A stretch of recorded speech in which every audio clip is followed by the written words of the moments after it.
Hey everyone, and welcome. Today, we are diving deep into something that shapes your entire reality, often without you even realizing it. We're talking about perceptual bias, the invisible filter that dictates how you see the world. So let me just kick things off by asking you a question. When you look at someone or you're in a situation, are you seeing what's really there, or are you seeing a version of it that's been colored in by your own mind? It's a huge question, and the answer is a lot more complicated than you might think. So, what is this thing exactly? Well, perceptual bias is basically our brain's love for shortcuts. It uses everything, your past experiences, what you believe, even your mood right now, to paint a picture for you. The only problem is that picture isn't always an accurate snapshot of reality. Let's start by digging into what I like to call the invisible filter that quietly shapes everything we see. Now, look, it's not like our brains are flawed or broken. These mental shortcuts, they're actually essential. They help us process a crazy amount of information super fast. But, and this is the important part, sometimes these shortcuts can seriously misguide us. They can lead us right into some very common perception traps. So, let's explore a few of the biggest traps our minds can fall into. Because honestly, just knowing they exist is the first giant leap toward thinking more clearly. Okay, so this one perfectly shows two sides of the exact same coin, the halo and horn effects. You've probably seen the halo effect in action. You see someone who's a really confident speaker, and you just automatically assume, wow, they must be brilliant at everything. But the horn effect? It's the total opposite. Someone makes one bad first impression, like a typo in an email, and suddenly that one little thing casts a negative shadow over all of their future work in your eyes. All right, our first major trap is one we've all heard of, and it's a big one: stereotyping.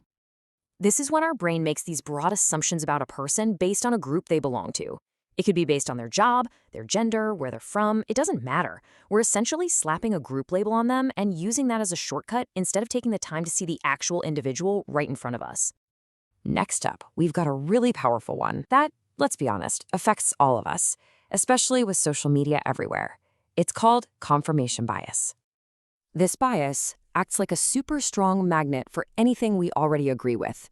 It makes us go out and actively look for stuff that proves we're right, while we just conveniently ignore or brush off anything that might challenge what we think. It literally creates an echo chamber inside our own heads. And our final trap is a close cousin of confirmation bias. This one is called selective perception. So while confirmation bias is all about your beliefs, selective perception is all about your expectations.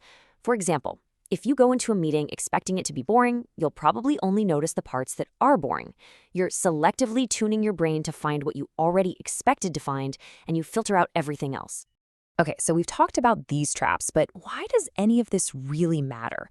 Well, these biases aren't just little quirks of the mind. They have a very, very real cost in our day-to-day lives. Just take this for an example. A manager looks over and sees a quiet employee. Immediately, their bias kicks in.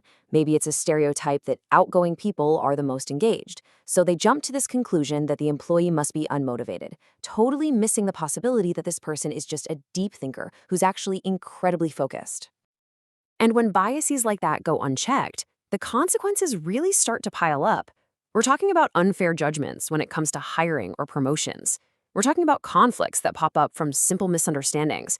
And we're talking about really bad decisions that are based on flawed, incomplete information.